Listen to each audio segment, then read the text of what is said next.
Okay, and I do believe that we are live. Apologies in advance if I'm sounding like a massive echo here, as I'm currently recording live here from a hotel bathroom completely nowhere near where I currently reside. How are we doing, everybody? It's your guy Wardy here, and we have a live, well, not walking with Wardy, but we're flying across the country with Wardy segment of our latest post-game show presented by our amazing sponsors at BetUS, America's #1 sportsbook, as well as SeatGeek that has you covered for all of your ticketing needs. Utilize our promo code WARDY10 for 10% off your next ticket purchase. And Moo, the official trading platform of the New York Mets that we will get into later on the show. Yes, folks, we're doing this live from a bathroom, and I have no shame in doing it. I know the audio absolutely sucks today. I sincerely apologize. I got brand new wireless mics, but they're not connecting how I need to be set up for the show. So I do sincerely apologize for that. But we are riding high because the boys came out big time after absolutely looking horrendous, rolling over and dying this past day that we saw there with the Mets not winning either game there in that doubleheader. The Mets take game one of that three-game set in Kansas City against the Royals here by a final score of 8-3. How we doing, everybody? Again, hit that like and subscribe on your way in.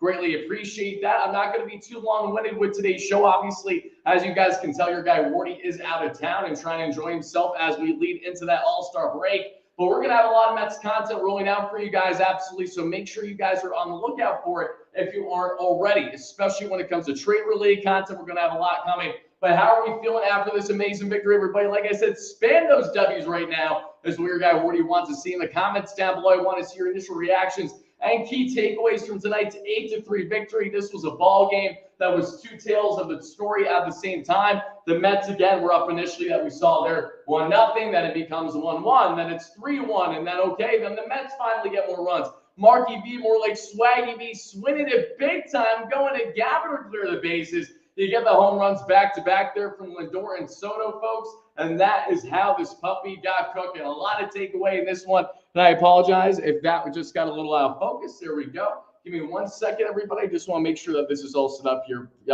1 second, everybody. My apologies.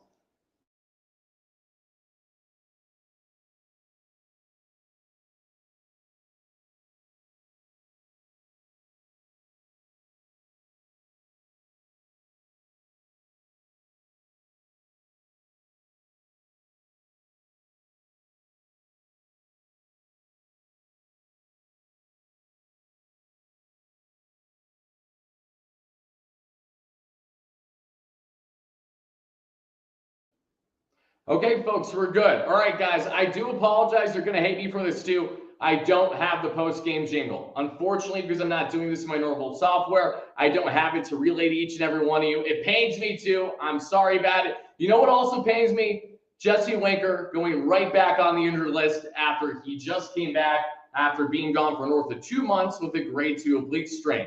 You want to know what also pains me? The fact that the Mets continue to have the woes that they do there on the bullpen front, which was not only a factor to their demise that we saw in their series loss to the Orioles, but a Mets team on the road that no matter who they're playing, no matter how good or how bad they are not giving you the productivity that you're looking for on the road, especially with runners in scoring position. You wasted David Pearson masterclass yesterday there that we saw. And I know everyone was frustrated about Mendoza with the pull there. Ryan Stanek doing everything but doing anything good, stinking up the place with Stanek, sadly. But outside of that, the Mets were 1 for 11 with runners in scoring position. So that, of course, is going to be a bigger gripe for your guy Wardy, naturally getting into this series now after you drop one there in Camden Yards against those O's. I expect this team to be better, and thankfully they were better, and they stepped up big time today. So again, I apologize, folks, if the audio is really echoing away. I know it's going to be that way given where I'm set up, but I couldn't find a spot that has better lighting for the hotel room that I'm currently in. So I apologize, folks. But again, thank you so much for chiming in live at a replay as we're breaking down the latest New York Metropolitan victory here by a whopping final score of 8-3 here in a big dramatic fashion in Kansas City against these Royals. Shout out to everyone first chiming in the live chat. If you guys are watching a replay, let us know your key takeaways in the comments down below. And don't worry, my content won't be this unorthodox forever. It's just for the weekend. And then as we get rolling into next week, everybody, I'm going to be back situated. You guys will be getting the usual, not only daily content, the post-game shows, but you'll be getting the videos as well, because we've been wanting to talk more on the prospect front, including Noel McLean, who had himself 10 punchies, Brandon Sproat, who was dominant yet again. He had another 7-inning masterclass that we saw this past day. You're loving to see in the minor leagues. All the more reason to say the Mets should consider one of the kids for this rotation, and they're not going to go ahead and trade for someone like, I don't know, Edward Cabrera that they've been linked to. And Edward Cabrera, what do we come to find out? He just left today's game due to injury for the Miami Marlins. So that is not ideal at all, especially as a current Mets pitching target, or at least maybe was a Mets pitching target. But let's get into breaking down this ball game and how we're feeling, everybody. We got Eric Roper, great member of the chat. How we doing? We got Kevin, JTB, loving the 8th and 9th inning explosion. You said it, my man. I couldn't agree more. Killa, how we doing? Camp, how are you? Rebecca, great member, going up the list here. Explosive. Mike Norton, how are you doing? Go Mets, great member. Scott Sandler, how we doing, baby? Camp, how are you? All you guys coming in live on our replay. TTV, Michael Valenti, Mike Norton, Chris Norton, Sway, Madeline, how are you? Thank you so much. Pat W, Swaggy V, say the bullpen, sent arms, Mr. Stearns. I know, this Mets team needs arms and then some. Seriously, thank you so much for the donation. Mets fans, are we back? I mean, this is a big victory. You're not going to see the Mets are all the way back because they're still 6 games below 500 on the road. They have a lot more work to do there, especially on the road. That's been their Achilles heel so far this season. They have not been able to bring the vibes nearly as consistently that we've seen the Mets do at home this year with a sold-out Citi Field crowd basically every single night there, versus what you're getting on the road, where you're not getting nearly as much of that fan experience, that fan outcry, that fan positivity. And ultimately, the boys, you can really tell, feed off the fans a lot, but maybe a little too much at times, because they have not played their necessarily best baseball on the road at all so far this season, guys. But before we break down everything that you guys need to know about tonight's 8-3 victory from your guy Wardy on the road, location, no matter where we are, we're always going to pump out Mets content for each and every one of you. And don't worry, we're going to have highlights, more fancier looking content than what we're currently doing here in just the next day or so. Be on the lookout. We're only behind just because we're out of town for the weekend. And that's that. But let's hear a quick word, everybody, from our amazing sponsor here at Moo. Hey, Mets fans, if you love diving deep into the numbers like WAR or ERA, then you absolutely are going to love what today's video sponsor, Moo, brings to your investing game. Think Moneyball, but this time for your portfolio. I'm beyond excited to share that Moo, the proud trading platform of the New York Mets, is here to level up your investing. Moo is a global trading platform currently serving over 25 million users in markets like the United States, Canada, Singapore, and Japan. Whether you're just starting out or if you're a more seasoned trader, Moo's app and desktop platform offers commission-free trading on stocks, ETFs, and options, no contract fees either. So plus, you get premium tools, guys, whether it's going to be the institutional grade analytics, Morningstar research, and analyst ratings, all free for funded users. And right now, Moo is doubling down for Mets fans. Sign up through my exclusive link down below, make a qualifying deposit, and get up to, 60 free stocks, plus not 1 but 2 Mets Suite tickets. Not to mention, Moo customers can get free tickets to all Monday home games at Citi Field, and who knows, you may even see me at a game. And with 0 commissions and 0 contract fees on stock and ETF options, you keep more of your wins. Are you guys ready to trade smarter? Download Moo now and swing for the financial fences. And shout out once more to Moo for being an amazing sponsor here on the platform. All right, guys, shout out once more there to Moo, as always, everybody. And I do apologize. I'm currently out west at the moment, guys, so my time right now is 9:42. But for a lot of you guys watching this, it's almost 1 a.m., so that makes sense as to why we don't have as many fans in here late night, even after a big victory, because this is the final series, everybody, the calm before, I shouldn't say the storm, but what will be hopefully a relaxing and a rejuvenizing, if that's even a word, maybe not. I don't know. Or do you tell me? As we get into the All-Star break there and the MLB draft, the players are going to be enjoying themselves. We're going to have a lot of Mets representing, including the newest Mets All-Star, David Pearson. Congratulations to DP. What a stud he is, as well as obviously Lindor, Alonso, etc. So we're all happy about that, folks. But let's get into this. Let's break down this victory because there are a lot of key takeaways from it. And it starts, obviously, with Mr. Kodai Senga looking like an absolute stud muffin. Senga, look, we weren't going to get too much length out of him today. It's his first start back in a hot minute now, coming back from that injury. But the good news, everybody, is that Kodai Senga was as Kodai Senga advertised as possible. You got exactly what you typically get from Kodai Senga, even when he isn't necessarily pitching his sharpest, even when he doesn't have his 1,000% best stuff. Kodai Senga could still be rock solid nails for you, and he does it in ways by the following. That's by working Houdini magic out of jams on a consistent basis. That is exactly what Senga does. Pair that with not one, not two, but three massive ding-dongs in this ball game that we saw for the Mets late in this ball game, headlined by Swaggy V, Mr. Vientos leading the way. And I actually sincerely apologize. That wasn't a bomb by Vientos, but it felt like it was a bomb, honestly, because it had, for me, that same exact reaction. I'm jumping out of my seat, freaking out that he went to the right center gap there and drove in everybody on the bases with runners in scoring position. Bases juice, not a problem for Swaggy V. How can you not be excited about that? So yes, guys, we were literally doing this in the hotel bathroom. I apologize. I should just do it in the rope for you guys next time. But all jokes aside, let's continue and let's break it down now. Let's get into these key moments here because this game began in a rain delay. And usually when the Mets face rain delays, that is no bueno. That certainly helped them. That has hurt them, in my opinion, if anything that we have seen to a degree over the course of not only this season, but in years past. You know, it's one thing they have a doubleheader. They've been fairly proficient in that. If we exclude yesterday in Baltimore, that sickening 2-game series loss where the bats had nothing to show, obviously. Charlie Morton going 6+ easy against this team. Like, again, but Charlie Morton could be 80 years of age, crippled, doing whatever he's doing, and he still would go at least 5 shutty against this Mets team. He will always be the Mets daddy for one reason or another. And that's why I'm pissed off when I think about yesterday with a doubleheader. But today, guys, what we love is not only the home run accolades, the back-to-back bombs. It's Kodai Senga. And it's honestly, I didn't hate what I saw in Korea, the reliever today that did give up a run that we saw. Again, not the end of the road, though. I saw some positives in his game. I do like his arsenal quite a bit. So we're going to expand on that, folks. But as we get into this after the rain delay, we begin there in the first inning. WardyNYM, and hit that like and subscribe on your way in, everybody. Let us know all your key takeaways and key reactions from tonight's 8-3 Metropolitan victory. WardyNYM, folks, grounded into that first baseman and Vinny Pasquantino right away. And outside of Juan Soto getting on with a walk, that is all she wrote there for the first. The Mets go down and nothing else happens. In the bottom of the first, right away, Jonathan India, who grew up a diehard Mets fan, mind you, his dad is still a diehard Mets fan. India gets on with a leadoff single.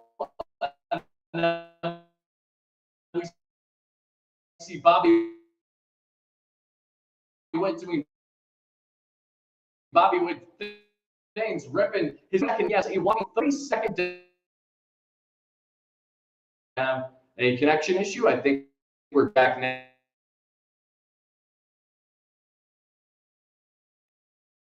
Hopefully there's not an issue. You guys let me know. I think we're okay though. But what does Kodai Senga do when he faces early jams like that? He works out of them in a Houdini magic way. But we are swinging and missing on the connection, guys. Hotel Wi-Fi might cook your guy Wardy, so I'm going to try to rapid fire this and hopefully get to at least some of your comments before we get out of here. I apologize that this isn't as long-winded as I hope it to usually be. Vinny Pasquantino strikes out. Then we see Miguel Garcia line out. And then we see Salvador Perez strike out. So after dealing with that early jam, Kodai Senga works out of it brilliantly with a pair of strikeouts on the big boppers, Vinny P, as well as Salvador Perez. And that does it there for the first. In the second, the Mets go down in order. The side is struck out there. Nasty work by the Royals. Michael Wacha, former Met, but unfortunately wasn't good when he was with the Mets because we didn't have a good analytics department. We didn't have a great pitching lab, the way that he started to work and develop on and change his arsenal a little bit once he got there to San Diego, just like Lugo. And then they advanced from San Diego to Kansas City and the Royals that have been thriving since then. But he strikes out the side there that we see in the second inning, everybody. Then the bottom of the second, we would see the Mets, the Royals rather, they would try to get something cooking. They get back-to-back walks there from Rave and Isbell at the bottom of the order, 8 and 9. Then we go back to 1. And Jonathan India, what happens, everybody, with Jonathan India? Thankfully, nothing happens with Jonathan India. He grabs out, and that does it there for the innings. So 3 straight innings, folks, that we would see, or at least 2, where you see a pair on, and it's worked out. First, it was a couple hits. Second time, so it's a couple walks. As we get to the top of the third, we see Luis Torres rip himself a single. Brennan Nimmo have himself a walk. Francisco Lindor then rips himself a single. So the Mets got bases on. They're locked and loaded. So what happens? A Juan Soto strikeout swinging on Wacha happens. Frustrating. You want Juan Soto clutch up a run as a scoring position. He did anything but there. But then you see the polar bear doing polar bear things. If the polar bear isn't going to not going to run, he's going to walk in a run with his great eye at the plate. Alonso's not biting out of the zone down away nearly as often as he has in years past. At least it doesn't feel that way right now. And Alonso gets on with a walk that gives the Mets the 1-0 lead. And then Mark Vientos strikes out not so nicely there that we saw right after, just stranded there with the runners on, and that does it there for the third. In the bottom of the third, folks, we would see the Royals, again, have themselves 2 runners on, hits there that we see, one with 1 out, and the second there with 2 outs, but it doesn't matter, as you would see a huge strikeout by Kodai Senga on Jack Caglione there to end the inning. Jack, who obviously is going to be a phenom for the Royals, hopefully in years to come there, paired with Bobby Witt Jr., Vinny Pasquantino, Miguel Garcia, among others, but hopefully the Mets can continue to take advantage of his lack of experience the way that Kodai Senga certainly did today. In the top of the fourth, we see the Mets go down in order. Nothing else transpires. At the bottom of the fourth, everybody, then we see nothing else happen there for the Royals. Kodai Senga has done a final line of 4 innings, 4 hit, 0 earned run, 2 walk, 4 strikeout ball, everybody. Kodai Senga is still down to now right around like a 1.6 or so ERA on the season. Absolutely nails. I think I actually went a little higher than what it is right now. So Kodai Senga in his first start back, obviously, all things considered, Senga gets an easy 6 out of 10, considering the fact that he just got back from injury. The Mets weren't going to have him go beyond 4 innings more than likely. The Mets were able to get the best out of Kodai Senga, all things considered, and I appreciate that. So Kodai did his thing there through 4, had the ghost fork working nasty, obviously, had that 4-seam doing its thing. Lots to love there about the Arsenal, as always. Not in Cancun, Morgan, even though that I wouldn't hate that if that was, in fact, the reality right now. As we continue on from here, folks, in the top of the 5th, we would see nothing happen there for the Mets as they would go down in order with the bats from Tyrone TT to Nimmo to Lindor. Then at the bottom of the 5th, it's 1, 2, 3 there as we would see Alex Carrillo come in again, the flame-throwing 28-year-old veteran right-hander. And I say veteran in the sense of, I actually shouldn't even say that because Carrillo's been pitching base and pro ball for a while, but he went from being in 2019 in the Texas Rangers organization to then being in indie ball for a number of years, to being in indie ball in Venezuela this past year where the Mets signed him. And Buddy, again, has a 98 gas. Love to see it there, and north of a 90 change. And he did look good today, but he also had some flaws. So let's get into it. As we continue on, Carrillo comes in, and it's a 1, 2, 3 there in the bottom of the 5th. I'm not complaining about that. From India to Bobby Witt to Vinny Pasquantino, that does a 1, 2, 3. Then, folks, as we get to the 6th inning, as Michael Wacha's day is done, the Mets thankfully get Wacha out of here in only 5 innings. We see Juan Soto and Alonso strike out back-to-back, and then Vientos grabs out, so no good. In the bottom of the 6th, we would see the party, unfortunately, go more in the Royals' favor. It's a tie ball game, everybody. After Salvi Perez gets himself on with a single, we would see Nick Lofton rip himself his 5th double there of the year, and that would tie the ball game 1-1. And then John Ray, towards the bottom of the order there, would strike out to end the inning. In the top of the 7th, we see McNeil strike out swinging. Ronnie gets on then with the 1-out walk, quality walk there by Ronnie. I'd love to see Ronnie getting walks because that's like almost unfathomable for something like that. Let's see. You know, real Brick, what are you talking about, you schmuck? I've been covering the Mets and have been more devoted to them than you have been in any which way, shape, or form your entire life. Miss me with that nonsense. Thank you very much, and kick rocks while you're at it. I know it might be difficult for you. Just go ahead, lift your foot up, rear back, and kick forward. I think you can get the gist of it. Awesome. Love to see it. As we continue on here in our latest post-game show here, live on location, out of town, everybody. Cross country right now for your guy, Wardy, but we still got to break down a Metropolitan victory like this one. We would see after that Ronnie walk, folks, which was fantastic. Then we saw the hitman, more like striking out, man. Brett Beatty, unfortunately, couldn't get anything going as he was called out on strikes. And then Tyrone Taylor, everybody, does it there for the inning as he flies out. As we then get to the bottom of the 7th, in the bottom of the 7th, we'll see Kyle Isbell get on with a leadoff single. And then after Isbell, folks, we would see here comes Tyler Tolbert. And Tolbert's obviously coming in as a pinch runner. And after we'd see Tolbert come in, and we would see it overturn on the challenge. Tolbert is caught stealing, obviously, at second base. A fantastic job there yet again by Hayden Senker, throwing him out big time. Shep Mignon gained that tag down. It was gorgeous. I was jumping big time. Hayden Senker, say what you will about the bat, but the man was absolutely elite that we saw in the minor leagues. And when we look at not only what Singer has done in the minor leagues defensively, but how he's carried that over to this pitching staff at the major league level, that has certainly been quality. So I've been really, really happy to see that. Shout out, obviously, to everyone who's chiming in live and on replay right now as we break down the latest New York Metropolitan victory, this time by a whopping final score of 8-3. And Brick, it's okay to lie. Continue on, my friend. It's okay. It's all right. We'll get through this together. As we break down, though, everybody, in this big 8-3 victory, Bobby Witt Jr. did greet the Mets team brutally. He did early. We saw that without a doubt. He did that early when he got himself there, the gapper, but it didn't hurt the Mets because even though it was his 32nd double this season, it didn't change the fact that thankfully the Mets were at least able to put themselves in a position where they were able to get out of that jam because of how well Kodai Senga did it to begin the ball game. As we see, however, if you're going to have someone not named Kodai Senga and a more inexperienced pitcher, in the case of Creo, come in and try to obviously shut down the door against one of the best batters in all the American League, odds are it's not going to go in your favor all too often. That was the case to everybody, as Bobby Witt Jr. sadly takes him deep as his 14th home run of the season. Bobby Witt has so many extra bases already this year. It's insane. I don't know how many triples he has, but between the 32 doubles and 14 home runs, that's just absolutely insane. He's, in my opinion, outside of Lindor, the best full all-around true shortstop in Major League Baseball. He's just absolutely electric. And that isn't to take away from other top talents out there. I know Trey Turner's been having a great defensive year at short, surprisingly, as well. I think one of his best years defensively, if I'm not mistaken, for the Phillies, among many other options out there. But regardless, folks, after that Bobby Witt home run, it made it a 3-1 Royals lead. And at that moment, I didn't think it was, ball game entirely. But given the fact that the bats just have not shown up at all consistently as of late there that we see on the road,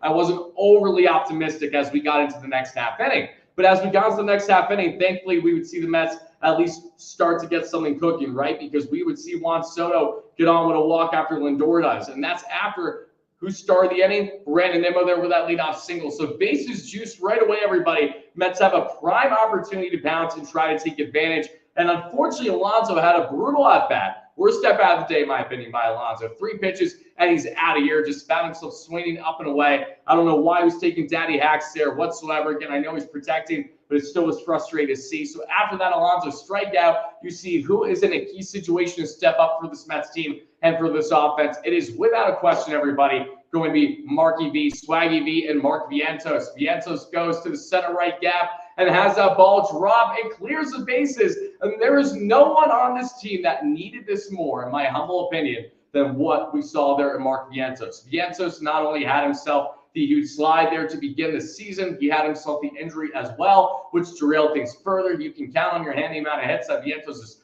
pretty much had since coming off of the injured list. And now to see Mark finally go the opposite way, but for power, that's encouraging. Because while he was a lucky batter last season, for those that don't know, he was one of the highest BABIP players there that we saw in the game. This year, it's been a lot different, obviously. He hasn't had Lady Luck nearly on his side in his sophomore season, and we've seen his bat slow down a little bit. He's been missing on his barrels, and it has been certainly frustrating to watch. And he himself, I'm sure, would tell you how much he just wants to get back to being that, at minimum, highly productive bat for this offense if he's not able to be much on the defensive end, because we know Mark has fluctuated quite a bit there at the hot corner. But thankfully, Mark would go in that center right gap, and that gives the Mets the 4-3 lead. And it would not stop there. The party would just start for the Mets, but it would do it there for the inning at least, because then as we get to the bottom of the 8th, the Mets have that 4-3 lead, and they would keep that lead, and they would continue to tack on. Because in the top of the 9th, everybody, we see Tyrone Taylor, TT, finally starting to find that bat himself, as he would rip himself his 13th double of the season, everybody. Tyrone going into the gap. You'd love to see that. Tyrone, what I love so much about Tyrone Taylor, and I know he was on a massive slide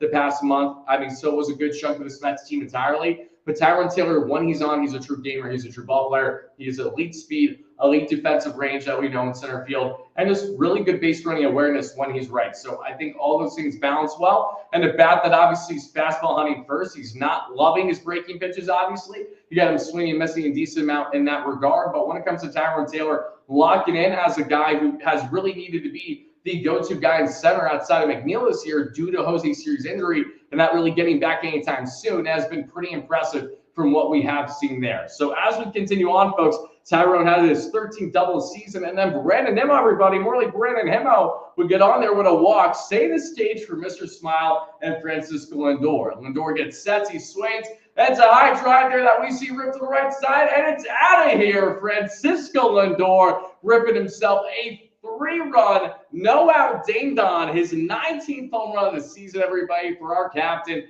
Mr. Smile himself, and that puts the Mets really up big time, 7-3. Not that the Royals couldn't come back, but you love the Mets' odds of winning this ball game after that Lindor home run. Love to see Lindor hitting bombs big time the way he did there. I would have loved to see if he did it against Carlos Estevez like he did in the NLDS, but I'll take that there against Taylor Clark instead, because I know he came in for it. Afterwards, though, after the Lindor home run, we see Juan Soto, because they're going back-to-back, baby. Juan Soto rips himself his 22nd home run of the season, everybody. Juan Soto 22 for 22. And just like that, that gives the Mets the 8-3 lead and ultimately the 8-3 victory, because Luis Angel Acuna grounded out there for the final out of the inning after Mark Vientos got on for the second time today, this time with a single. Shout out to Vientos. Massive game for him. That's an understatement. Can't say enough how impressed I am with what we got from Swaggy V in tonight's ball game. Afterwards, folks, that does it as we get in the ninth inning. Chris Davinsky, believe it or not, comes in relief for Reed Garrett after Reed Garrett shuts down the door wall there in the eighth inning. And Davinsky, everybody, gets Furman to pop out. He gets India to ground out, and he gets Bobby Witt right away to ground out, guys. And that does it there for a clean ninth and a clean New York Metropolitan victory. The Mets win here by a final score of 8-3. They are now 54-31 on the season, guys. And when we take a look at how the Mets fared with runners in scoring position, I think that's really important because we know that this has been a woe for this team big time, especially on the road. That's including their loss there the past couple of games. But today, a bit more productive, 3 for 8. We will gladly take that. 3 for 8, including some of those big hits. Again, that massive hit there, thanks to Mark Vientos driving in 2 of those 3 runs in said situation. So between Swaggy V having a fantastic ball game with multiple hits and driving in the bases clearing double there into the right center gap, as well as Kodai Senga coming back and looking fantastic. Like I said there, Kodai's getting a solid 6 out of 10 from your guy Wardy, guys. But as you guys continue to hit that like and subscribe on, thank you so much for doing so. I really do appreciate that. Well, let's get the schmuck out of the chat here because I gave him way too much time. I didn't realize what he was yapping about until now. Because I usually, in the very Michael K way of saying, a lion doesn't associate oneself with fleas, even though that same lion is going to go ahead and complain about those fleas all the time, apparently. I guess that's just the case. June, oh, you hate to see it, June. And he's out of here. Oh, my goodness gracious. Goodbye, June. See you later, you schmuck. And that is how we do it here on the platform, everybody. Act up, you're out of here. We're here to talk ball, not here to talk about you yapping on how the Mets suck after they just won 8-3. If you're going to talk shit after it was the Mets getting curb stomped. I don't know, losing yesterday in back-to-back fashion there in the doubleheader. At least understand context if you're going to talk smack. It's not difficult to do it either. I mean, that's the brilliant thing, right? I love fandom. I love the fact that rivalries take up so much of sports. That's what really bursts my fandom. I should say it's what I care about most. But in general, the fandom that we have, everybody, and the way that we can react as well, we can talk smack, we can take it. You know, and I always say this to my viewers, and especially to rival fan viewers as well that watch me, that I say Phillies fans, Braves fans, Yankees fans, just teams that I despise. Obviously, Dodgers fall in that category too. You know, if I'm ever going to say it, I know I have to take it to a chin. So if I say heading into a series, I feel uber confident that the Mets are going to come in and curb stomp the Phillies 2 games out of 3 and we get swept, then shit, I got to deal with it. And I got to take my punches the way I did there when I was in Philadelphia last time when the Mets actually got curb stomped. What was it, like 10-0 or 10-2 that started played Tidwell, even though Tidwell wasn't really the liability of that ball game. I was getting, you know, talk shit left and right as I was exiting and, you know, live stream as it was happening. But I don't care. Again, you got to take it. These things happen. But I'm getting a bit of a tangent here, everybody. Let's talk more on the key takeaways, not just on this Metropolitan victory, but now on the Mets in general, because I haven't had the opportunity to really share more of my expanded thoughts on what's been happening with this team. As we know, Rico Garcia was DFA'd, which disappoints me, but I understand as to why it had to happen because they had to make roster room there, and they only have so much that they're actively working with.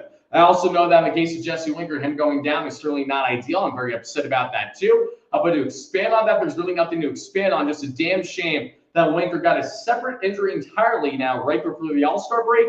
The only positive I think that we could say about that is that at least it happened a week before the All-Star break. He'll be in the All-Star break, then hopefully he'll be back ready to go. But he's going to probably need some rehab games. And should he need rehab games, again, it's going to be a ways away before he returns. So a Mets team that you were wondering, does this team really need to find themselves in a position where they should be adding at least one bat by the deadline? Well, that reality just increased significantly, in my opinion, with Winker sustaining this latest injury.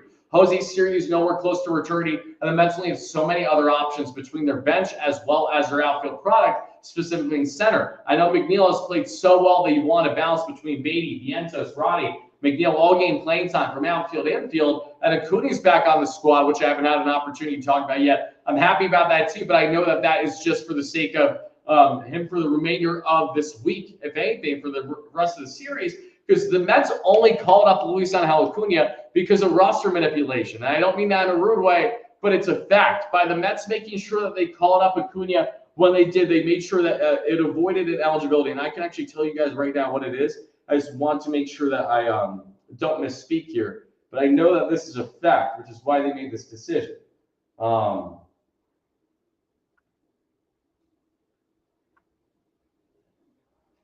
Acuna had to be called up the day that he was, or else he was going to lose his minor league option. So that's why the Mets initially brought him up, and that's why they were willing to sacrifice Tiafane a very limited role in a Travis Jankowski in the process. It was far more on just roster configuration and the sake of his contract, and obviously his ability to be optioned to the minor leagues, than it was actually his implementation on the team itself. That's why you're going to see Acuna, whether he gets a start tomorrow or, whether he just gets limited playing time for the next 2 games up until the All-Star break. That is pretty much the main factor as to why that happened, everybody. But what also happened is the fact that outside of Jesse Winker injury, we know that the Mets are currently in the market for pitching too. And when it comes to pitching, they have been linked to guys like Mitch Keller, as well as what we know there, and Mr. Edward Cabrera. They have been linked to various other pitchers as well, but that's been more hearsay and writers kind of putting together how they seem like the best fit. And we're going to talk about more of those options plenty next week, so be on the lookout for it. But in the meantime, this weekend, let's just give you a quick brief. Mitch Keller is still an option for this team. Edward Cabrera went down with injury today, so that's obviously not overly ideal. And bullpen-wise, as Andy Martino of SNY has stated and reported that we have seen over the past, I don't know how many days now, I believe it was 48 to 72 hours ago, and he was stating how the likelihood of a trade happening for a reliever is far more realistic. They're both going to happen more than likely, but a reliever happening is going to happen much sooner, and that's like significant, and you heard that in great reporting. So we're going to be on the lookout in the case of what reliever the Mets find themselves landing. I would love a Chapman, but the way that the Red Sox continue to fluctuate with their play right now, who the hell knows if they're even going to be selling Chapman by the deadline for certain. FDR might be at a king's ransom, even though he's a rental. You think of there's some other options. The Rays are at all willing to trade away Mike Clevenger, even though that they're having a good year. There's still a team that's willing to do it. Not Mike, whatever his name is. I don't think it's Mike Clevenger. Maybe it is Clevenger. I know that from the Rays, not the schmuck that was on the Padres and the White Sox and all that jazz. But they're going to be looking to be adding a reliever sooner than later. And bat-wise, I will not be surprised at all. Like, I really think a Cedric Mullins or a Luis Robert kind of feels inevitable. It's TJ Friedel in that category as well. We've talked about all these guys, obviously, too, as options for this team. But those specifically stand out because of their availability. If the Reds are willing to sell to a degree and do a soft sell, then that makes sense. If not, then okay. The White Sox goes with that same, but I know you don't want Robert because you're like, he can hit a breaking ball to save his life. He makes Tyrone Taylor look like Mike Trout in comparison when TT's not at all known for hitting breaking pitches consistently. He's more of a fastball honey hitter as well. And I did see that the Royals did, in fact, do that giveaway of the Eric Hosmer 2015 effing World Series bobblehead. The Mets get themselves a huge 8-3 victory that we saw there. And shout out everyone watching live on the replay. Juan Diaz, great member moderator. Oh, good, explosive. How we doing? Thank you guys so much for hitting that like and subscribe on your way in and on your way out as we're breaking down the latest in Mets land here, everybody. But I do want to make sure that you don't miss any key notes here regarding this amazing Mets team for each and every one of you. So I'm going to check right now to see what I have in the vault to share. We do know that Jose Budo is eligible to return, after the break. He'll be back. Strelly Marte will be back, obviously, right away. Paul Blackburn can return over the break. He can return after the break, I should be saying, so he's eligible. And Brooks Raley's rehab actually runs out Thursday. So Raley is for certain going to be with this team, though, that, as we know, post-All-Star break, that's going to be huge bullpen reinforcement. Jose Budo back would be great as well. We missed the Max Kranichs of the world, but we don't know how long Kranich is going to be, as he has to do his ramp-up as well. So that is to be determined there. I don't think the Mets are going to be relying on Max at this point. They need to make sure that they get certainty in this bullpen, and you can never have enough arms. So we're going to see what happens there on the front of everything. One looking at the bullpen, one looking at the position players and the rotation. I would love a Zach Gallen, a Merrill Kelly, if one of those is going to be partnered with, if not both, from the Diamondbacks. If they do go in full sell mode by the deadline, that's one thing I'm really hoping for, but that has yet to be officially confirmed by the Diamondbacks themselves. They're going to let this run out until they can't anymore, until we see Eugenio Suarez blockbuster trade to the Yankees instead of our Mets, even though I would like Suarez, but I know that if Vientos starts to get hot right now, that will be enough foolproof for the Mets to say we're not going to go out of our way to try and trade for Eugenio Suarez, who's basically a similar profile to Vientos, not a plus defender, but is a huge power bat and is a far more consistent bat, and one that obviously would roll well in this lineup, but, I think is better suited just based on team structure with the Yankees than it is the Mets at the moment, even though you can never have enough home runs with a guy in a luck year already with around 30 home runs on the season. Man, I just can't wait to see what reinforcements the Mets make. I'm feeling pretty confident the Mets are going to go ahead and make at least one trade of significance throughout this All-Star break draft time in general. So when that hopefully inevitably happens, we will cover it on the platform, everybody. But to put a pin on this before we get out of here, we do have the following to share, and that is the fact that the Mets here not only got themselves Noah McLean again, who looked fantastic in that latest outing. He had himself 6 innings of 0 earned run ball with 10 strikeouts. I'd be showing the highlights usually if I had my normal setup, but we know how dominant McLean has been. He has been disgustingly good, down to a 2.5 ERA there that we've seen at the minor league level. And Brandon Sproat has been jaw-droppingly good as well over his past 3 starts. Sproat has just been a dog out of nowhere. 2 out of the 3 games were caught by Francisco Alvarez too, so that's notable. But 7 innings of 3 hit, 0 earned run baseball, 1 walk, 4 strikeouts. Sproat's starting to feel it now, and he's rearing back, and he's starting to not only induce more ground ball outs. He had a total of 8 in this ball game, which is huge. Why? Because he's utilizing that sinker more, and he's deviating away from that four-seam fastball. That four-seam fastball is flat, but Sproat utilizing more of that sinker now to work those ground ball pitches. That seems to be more of his MO on his game that he's striving as of late. He's rearing back. He's touching more in the high 90s, even getting to triple digits on the gun. So are the Mets going to consider one of these young arms sooner rather than later for the rotation, or are they going to be full-fledged locked in on the options that you have via trade there from now up until the MLB trade deadline? That is what we're going to have to wait and see, everybody, but that is going to do it for our latest New York Metropolitan post-game show. I apologize for how unorthodox this was. I know I have the robe. I don't have a cigar by me. I did have a drink earlier. I had, the nice little drink on the rocks, fancy for you guys. But I'm going to go back and enjoy the rest of my evening. So I hope you guys do that as well. Get some shut-eye. If it's late night, you guys need to get some sleep. But regardless, thank you so much for watching. Be on the lookout, as Wardy will probably be live either in a setting like this tomorrow or a setting IRL, kind of wherever I'm going to find myself at to show you guys there, breaking down hopefully a Mets series victory there. Until then, have a fantastic rest of your night, day, evening, whenever you guys are watching this. Hot Tub stream, finally, that's hilarious. NYM Mets, thank you so much for the donation. Love you, my man. You guys are sickos. All jokes aside, love you guys to death. Let's go Mets. And I'll see you all for more Mets content throughout the weekend, and then normal routine content, not all over the place, not with a little, silly Wardy here, late night here on the West Coast. I'll see you all next time. Peace out, folks. Have a great one.